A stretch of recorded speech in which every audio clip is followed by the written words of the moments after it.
So yeah, it's 7:10, so we'll start.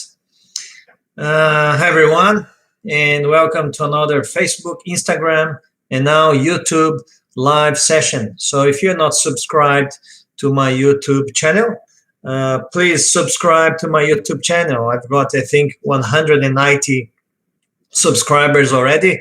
Well, I started with 0, and I've got now 190 subscribers. Obviously, I'm not those YouTubers that they have thousands and thousands and millions of subscribers. Would be really good in one day if I reach my 1,000 subscribers. Yeah, let's work together to make that happen. Share my YouTube channel and ask your colleague engineer to subscribe to my channel. YouTube has an algorithm, and the more people that view my videos, the algorithm, it understands that more people want to watch my videos, and it will deliver to more people. And today it's our session number 31. Wow, 31 sessions. And these are weekly sessions, so it means that, well, a year has 52 weeks, 26 is 6 months. So I've been doing this for like seven months already, every week. And thank you very much for my audience. It's very good to be with you for like nearly 7 months. And I'm planning to keep doing these live sessions every week, with audience or not. I know that you guys got to work, you guys got to study. Sometimes you cannot be in my live session with me. But a lot of you guys watch these sessions, the replay of these sessions here. So session number 31, every Tuesday evening 7 p.m. And tonight is going to be the last Tuesday, 7 p.m. From next week, it will be on Sundays at 9 p.m. Brisbane time. So thank you very much for those ones that voted in my little survey. And tonight I'll be talking about, sorry. And tonight I'll be talking about some hints to how to write a good cover letter that will improve your chances to be shortlisted to an interview. But first, for those who don't know me, my name is Gerson Ida. I'm the founder of www.engineersinaustralia.com, a website to share content of value and useful information for those ones wanting to validate their engineering qualification here in Australia, and also that may be a little bit curious to know what engineering is here in Australia. I share some information about workplace health and safety. I share information about environmental management. I share information about recruitment process and job opportunities as well. And tonight, this live session is part of my How to Get a Professional Job or Your First Professional Job in Australia series. I've got series of validation process. I've got series of workplace health and safety. And tonight, the series is how to get your first professional job in Australia. And if you stay until the end, I'll give you my free ebook that I wrote about the 10 challenges that majority of overseas engineers they face when they arrive here in Australia. So just bear with me until the end. But before I start, I would like to know, again, if you have any question when you are writing your cover letter. So if you send me your question, then obviously I get to know better, and I can use this information in my live session and reply to you if I know the answer, of course. So if you have a question, put in the comments. I'll be reading the comments in 5 or 10 minutes time, and then we can have a little bit of discussion about your particular question. So let's get down to the business now. And I'm really happy to share here my experience as a recruitment panel member and recruitment panel chair as well I've participated in dozens of recruitment panels. I've recruited already several engineers and project managers. And this experience of analyzing resumes, cover letters, obviously being part of interview panels, it clicked me to kind of share my knowledge with you guys. Because in a lot of situations, I can see that engineers, or candidates in general, they fail in addressing some of the very important points when they are writing a cover letter. So, the importance of a cover letter. Sorry, guys. So, the importance of a cover letter. In most job opportunities, every time that you see either in Seek.com or Smart Jobs or Indeed.com, whatever is the site that you are. Hi, Chagas, direct from the north of Brazil. Welcome back. It's been a while that I don't talk with you, Chagas. Waiting you to come here to Australia. Yeah. So very happy that you are here, Chagas. Yeah, he works in Vale and works with solar panels, I think, if my memory is not tricking me, Chagas, but I'm pretty sure that you're from north of Brazil, electrical engineer that works with solar panels and also works with Vale. So well done. Thanks for coming. And it explains the cover letter. Some people, they don't really put a lot of value in the cover letter. And it's a very important document. It's one of the most important documents in a recruitment process, I'd say. Because a lot of the recruiters, and I can say from some recruitment agencies as well, that I participated in the recruitment panel, when we advertise a position, we usually get a lot of applications. Usually we get 30, 40, 50, 60, 70, 100 applications. And as a recruitment panel member, you've got to be really quick, obviously, look with attention as well to select and filter the number of applications that you're getting. And the cover letter is a very good document that we start looking at.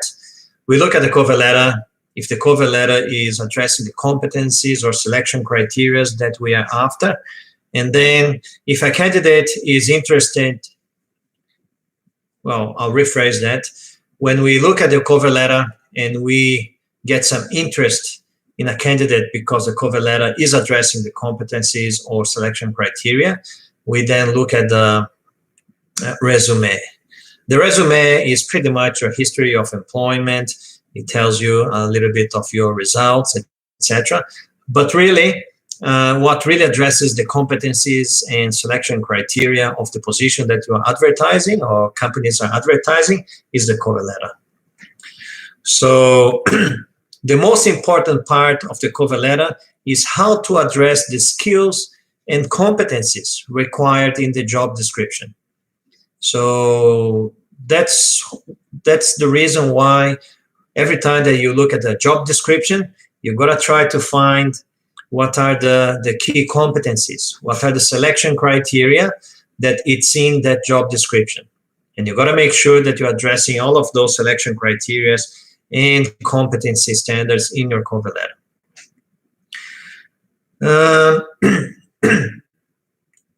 So there are a couple of points that make the cover letter a very important document. One, the cover letter allows you to focus on the position and the employer in a very specific way, leaving your CV or resume to share your skills, qualities, and experiences as part of your overview experience. And a good cover letter should not only repeat your resume briefly. Of course, you've got your resume. You're not going to just repeat what your resume is saying, but you will be able to summarize in a, in a narrative way, your experiences, how your experiences are addressing the key competencies and the selection criteria of that particular position. So I've selected some hints and some tips that may probably help you a little bit in terms of having a better cover letter. Because what I don't want to see you guys doing is to have a cover letter, a one-page cover letter with just one paragraph, just saying, hey, panel member, hello, panel member. I take this opportunity to apply for this job, for this position, and I'm a very passionate engineer, and I would love to have an opportunity to explore further my skills and abilities in a professional interview. Believe it or not, I've seen many cover letters that they say just that. There's just one paragraph, and the candidate pretty much is hoping and asking the panel member, please, call me, please, just ask me to come to an interview. But you got to understand that the panel members, they are looking at probably 60, 70 cover letters. And if your cover letter does not have any quality, unfortunately, your cover letter and your resume, your application is not the one that they are going to select, even to make a phone call or to select for a professional interview. Because time is money. And if they have 70 applications, they're probably going to select about 3 or 4 applicants to a professional interview. They might ring probably 10 just to have a feel, and then select 3 or 4 for a face-to-face professional interview. So make sure that when you write a cover letter, the cover letter is well presented, and some of the hints that I'm going to give now can probably help you. Welcome, Rodrigo. Yeah, nice to see you again. So the first hint is consider the cover letter as a document more important than the curriculum vitae. So in my opinion, and I'm the chair of many recruitment panels. I'm the chair of many recruitment panels. I'm currently recruiting now at the moment, and I'm the chair of that recruitment panel. And in my view, as a recruitment panel chair, the cover letter is more important than the curriculum. Why? Because the cover letter is addressing the competencies and the selection criteria that I've put in the job advertisement. So when we advertise jobs, we put, well, our company, we put selection criteria and key competencies that we believe they are essential for the candidate to demonstrate when they are applying to the job. So first thing that I look as a panel member, a recruitment panel member, I look at the cover letter and I check if the candidate addressed all the key competencies, especially because when we recruit on a merit basis, each competency has a score or scoring, and some competencies, they may have some weighting as well. So in the end, according to the scores of each competency and the weighting, if there is one, you ended up with a total score of that particular candidate.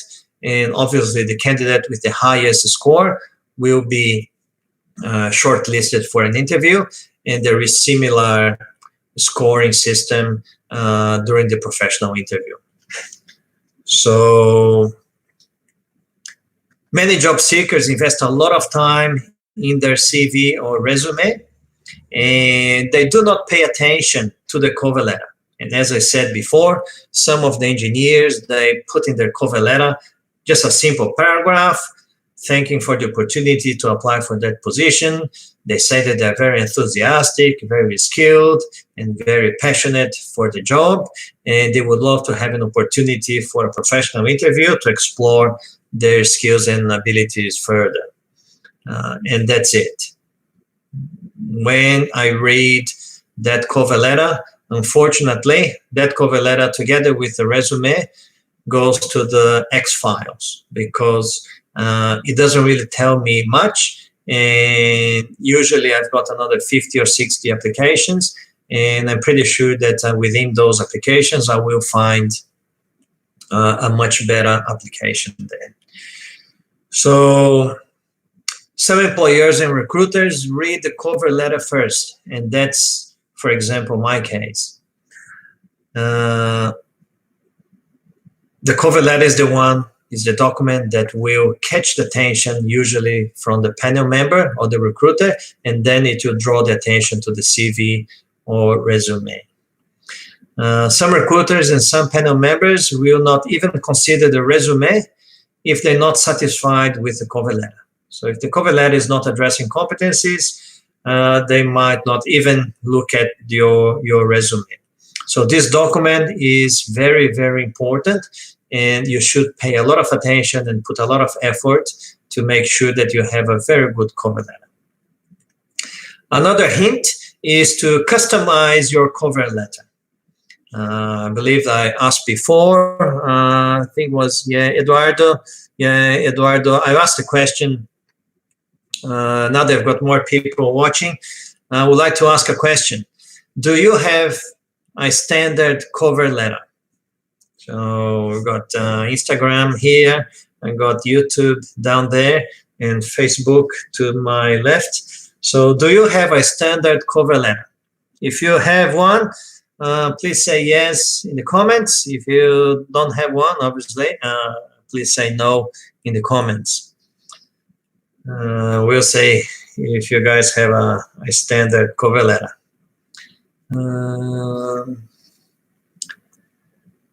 Yeah, interested to know if you guys have a standard cover letter.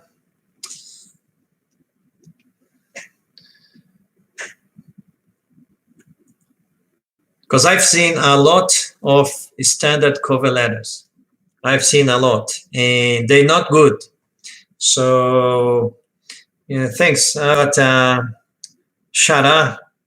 I don't know how I say in English, but in Portuguese is meu xará. I got Engenheiro Gerson in Instagram. Yeah, thanks, Gerson. He's saying no, he doesn't really have a standard cover letter. Well, the second hint is to have a customized cover letter. And because, as I was just saying before, you gotta understand that cover letter is a very important document where you will be addressing the competencies, you will be addressing the selection criteria, and and every position that you apply, although they might be similar, they are different, especially if they are positions from different companies. They might have different competencies and different selection criteria that you're going to address.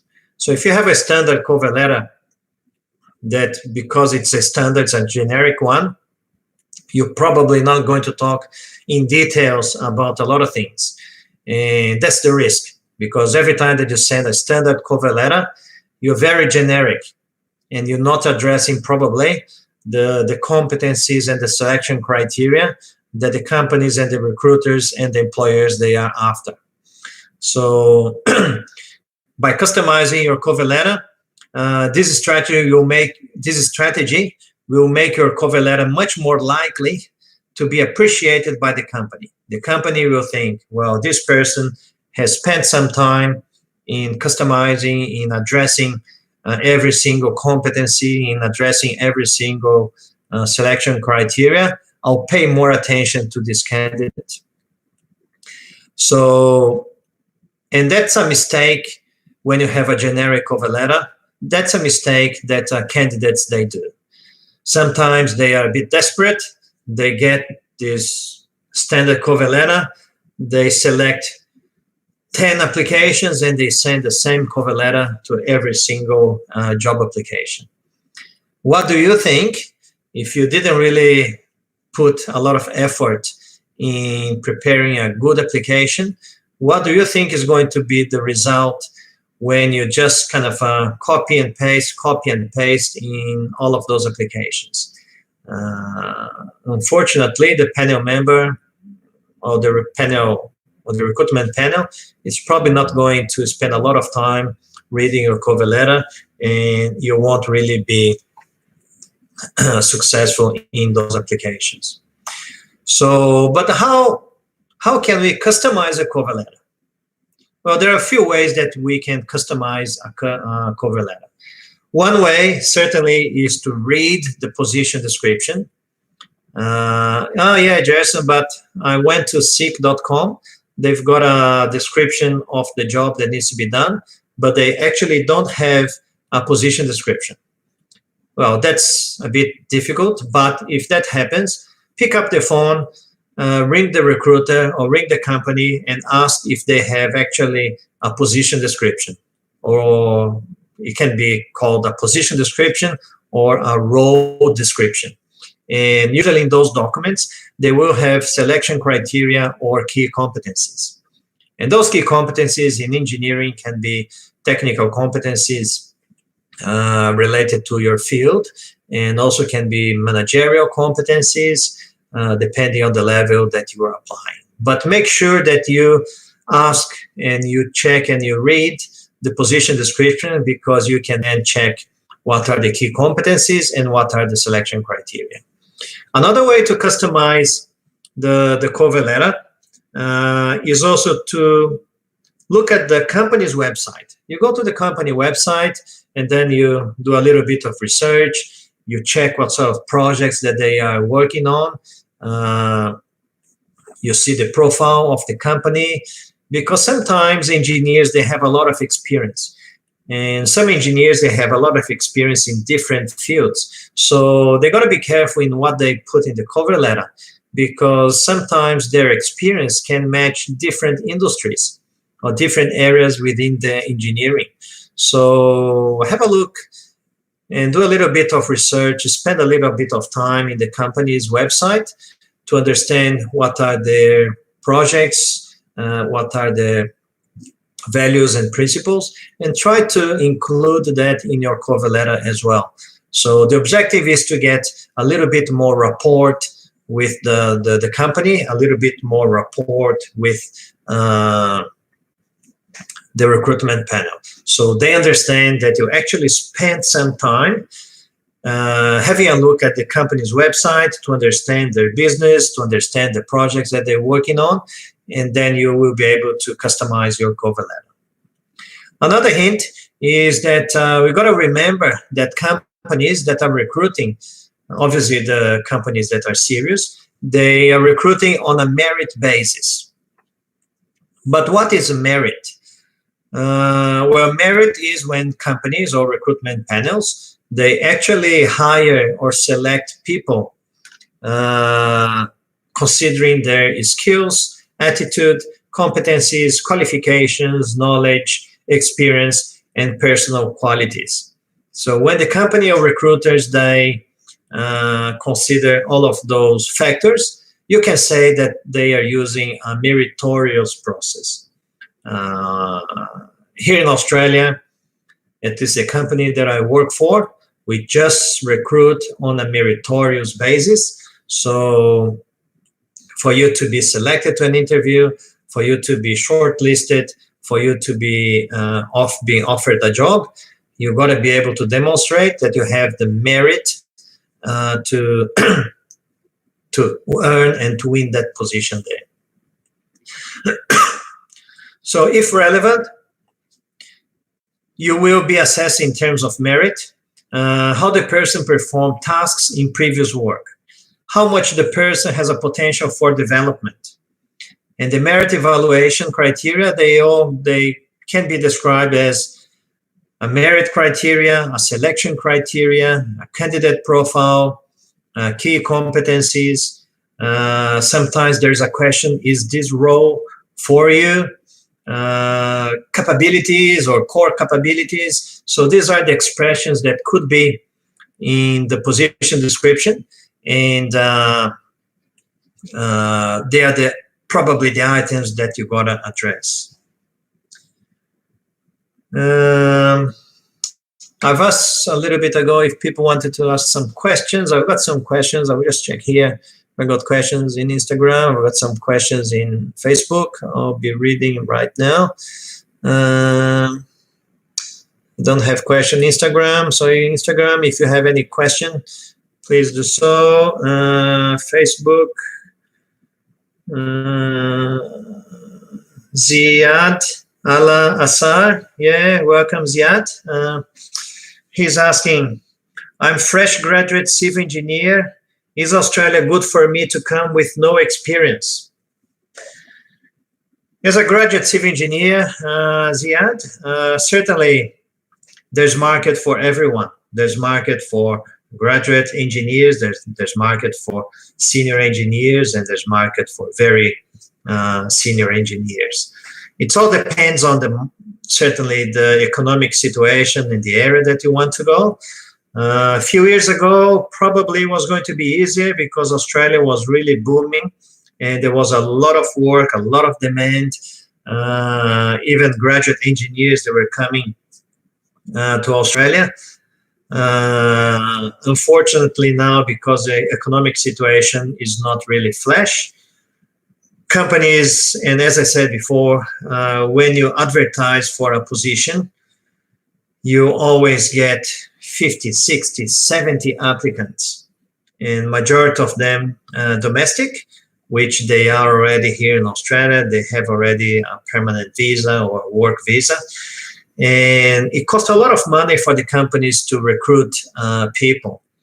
Recruitment process can cost anything between $15,000 to $25,000, and that's just to recruit. And then if you are bringing somebody from overseas, if you bring in somebody from another state, etc., there's relocation costs, visa applications, etc., etc., and it can cost another $10,000, $15,000, $20,000, $30,000. So for a company to invest $50,000, $60,000 to bring somebody from overseas, for example, that company needs to be really sure that that particular professional is going to bring a lot of value and is going to bring a lot of revenue to the company. But nevertheless, there's always opportunity. So I encourage you guys to apply and subscribe to those recruitment agencies and get some notifications when a position comes up. Ana Paula is asking, how can I get a job as an engineer or in engineering as a student visa? Yeah, that's a very good question, Anna. I can relate to my experience when I came here 15 years ago. I came as international student as well. 15 years ago, I was studying a diploma of business. My wife, she was studying an English course, and I work as a cleaner and kitchen hand and everything else as well, like probably most of you. But I got my first professional job under my student visa. And it was a little bit of a luck and competency. I mean that because I had the luck to find somebody. It was my professor, my teacher at the Diploma of Business. His mother had a business, and she just got a big contract at that time, and she needed somebody with my profile. So when I spoke with him, asking him to have a look at my resume to see if the resume was according to the Australian way to do things, he was asking, "Oh, is this your resume?" I said yes. So he said that his mom had a business and she needed somebody like me. So I done the interview, and she hired me as a part-time, as a student, an international student. Some master degree students or partners, they can work 40 hours a week. But as an international student at that time, I could just work 20 hours a week, and that's what I did. I started working 20 hours a week, and after that, she could see that I was adding value to the company, and she wanted me to work full-time, but I couldn't because of my visa, and we ended up applying for a sponsorship visa at that time. It was a 457 at that time, and once I got that visa, I managed then to work full-time 40 hours. So you can get a part-time job as a student. Some companies, they actually recruit for part-time. So it's important for you to, when you subscribe to those recruitment companies, you can put that you can work part-time as well, because some companies, they actually engage part-time professionals. And you're saying, Anna is still saying, I'm doing diploma of project management and work as a cleaner, but unfortunately didn't find someone yet. Yeah, I understand, Anna. I understand that, and I know that's difficult. I always say I'm living in Australia for 15 years already. I've been living here for 15 years. And I always say to my friends and to my audience, you guys, Australia is a country, is a marvelous country, a wonderful country that was the best decision of our lives to come here and live here in Australia. But people need patience and people need persistence. And you've got to have the two. If you're not persistent and if you're not patient, you're not going to advance here in Australia. Australia is a very good country, a wonderful country, as I said, but to succeed, you need patience and persistence. I've got friends that they worked 6, 7, 8 years until they got their qualification validated as a doctor or dentist. Imagine 7, 8 years spending hundreds of thousands of dollars to get their qualification validated. So, but after 8 years, and now after 10, 15 years, they have their own clinic, they're working very well. And then the story of the struggle in the past now is a very nice story to tell. So I encourage you, Anna, to keep going. I know that's difficult. You gotta do your studies. You gotta keep working. I work as a cleaner as well. I was doing toilet cleaning, 28 toilets every night for almost 1 year. I know that's not easy, but it's an honest job.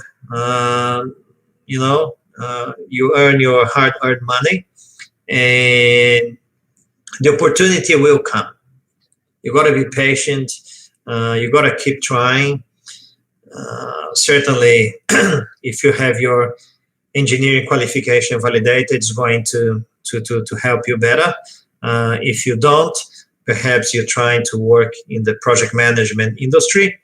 That's certainly an option as well. So I'll keep going with the hints as well. I've got a couple of more here. So another hint is to be very clear when you're addressing the competencies or selection criteria and utilize real examples. That's very important. You've got to utilize real examples when you've achieved positive results. A lot of the cover letters that I see pretty much theory. I see people writing there, oh yeah, if I have to do this, I would do like this, and that. That's wrong. When we're asking for competencies, we're asking for proof that you've done it, that you've achieved a result. So it's important that when you're addressing the selection criteria or key competencies, you've got to actually use real examples. People want to see what you really did. Oh, yeah, but like Ziad, I think in Facebook, he was saying there, he's a fresh graduate civil engineer. So as a fresh graduate engineer, obviously graduate engineers, they don't have experience. So what do? Well, if you're a graduate engineer, you're probably applying for a graduate engineer position. And whoever is recruiting for a graduate engineer position is not going to ask or request a lot of experience. So your cover letter needs to have other attributes that an engineer will have or needs to have to do a very good graduate engineer job. Willingness to learn, willingness to be innovative, willingness to demonstrate results, and you have results. You have results from your university. You probably, as part of university, you did some internship, and as intern, you probably did some tasks to your supervisor when you were an intern, and you can use those results as part of your application, as part of your cover letter. So still under the competencies, most job vacancies for engineers or project managers, they contain key competencies or selection criteria as a merit evaluation, as we just explored in the hint before. So that's very important that in your cover letter, when you are very specific and you write addressing each selection criteria, each competency.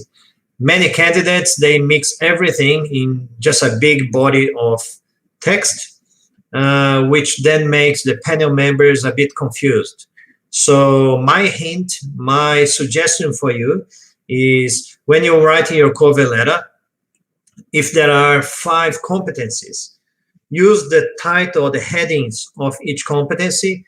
Let's say civil construction knowledge or experience in civil construction. If that is a selection criteria, put that as a heading and then write why you believe you can address, why you believe you're competent in that selection criteria. And then you have another heading, let's say technical bridge design.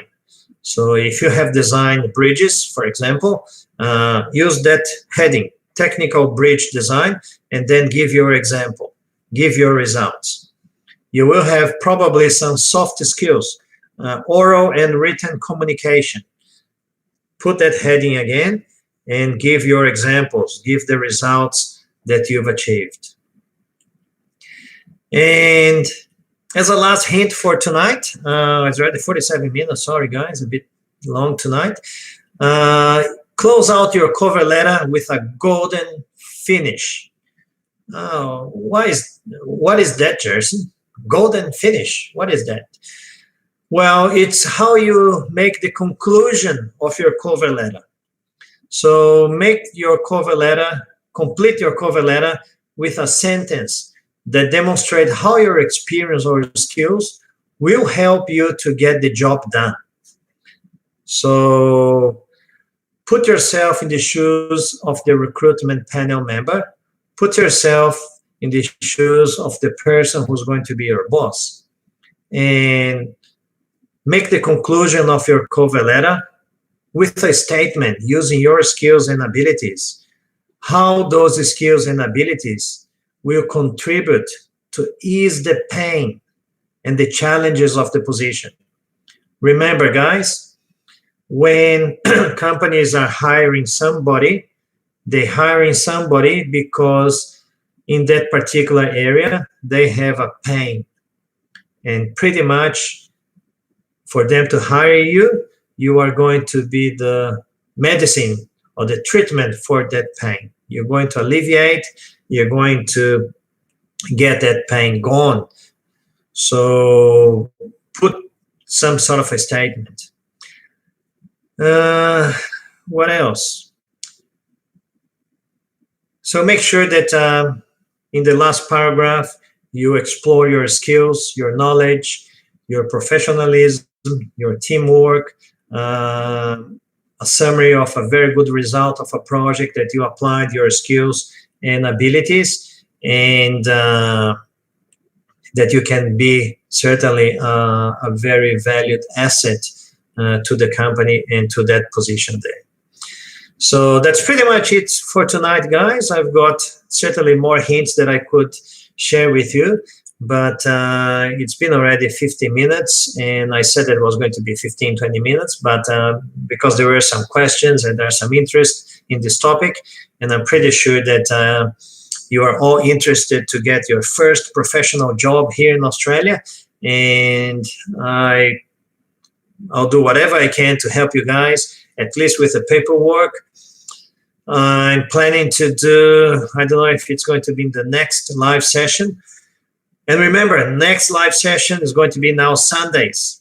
Sundays, 9 p.m. Brisbane time. I've changing the time of the live sessions because my audience, you guys, saying that Sundays, 9 p.m. is probably a better time.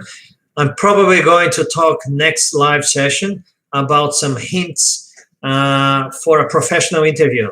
So let's say that you've prepared your resume, you've prepared your cover letter, and the recruitment panel, they gave you a ring, and now they're booking for an interview.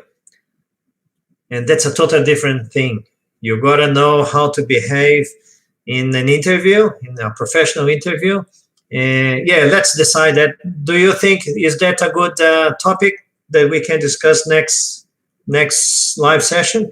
Some hints about how to behave in a professional interview. What do you think? You think it's a good topic? Do you have a different topic that you would like to discuss? If you think it's a good topic, I can talk a little bit about professional interviews in our next catch-up. Yes? Yeah, thanks, Anna. And again, I've got Instagram here, YouTube, and Facebook. If you are not subscribed to my YouTube channel, please do so. Search Gerson Ida and subscribe to my YouTube channel. I'm planning to probably just move the live sessions probably to just one channel, because now I've got 3 channels happening here. I've got Facebook, YouTube, and Instagram. So I cover everybody.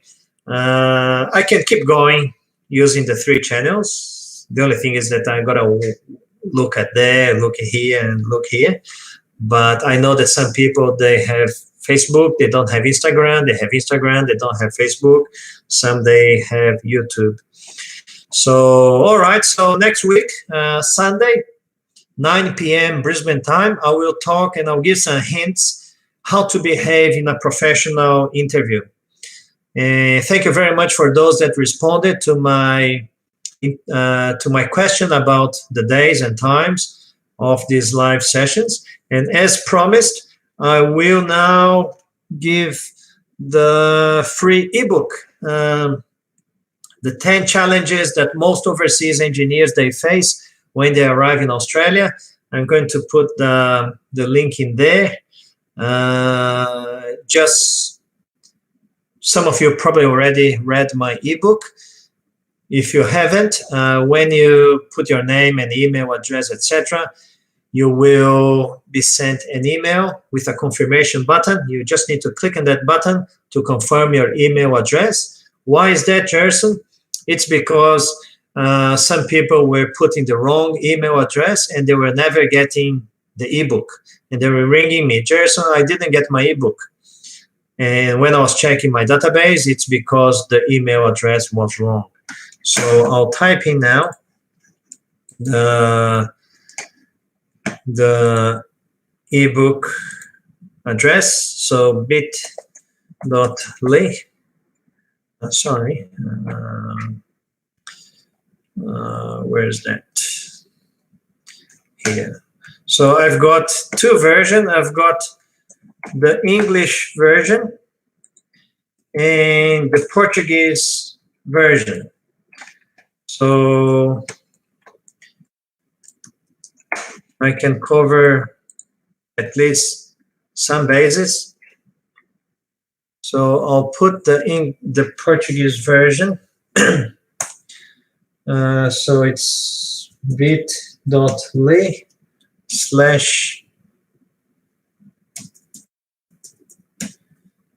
bit.ly/ ebook 10 challenges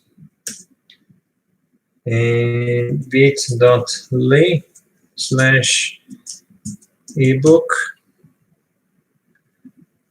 10 desafíos. That's in Instagram and YouTube, and I will put in here in Facebook, bit.ly/.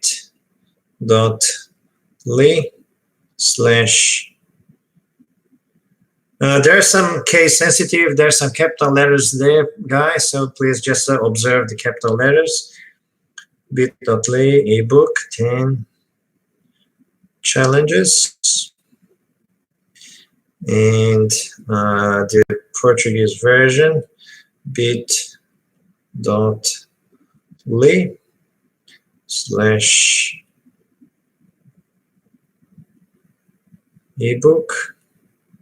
10 desafíos.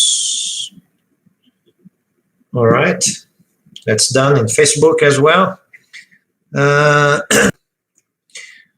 I've got somebody asking me in Instagram, Alim, I want to MS from Germany. Please tell me. Sorry, Alim, I quite don't understand MS. So if you can just tell me what MS mean, so I can help you. But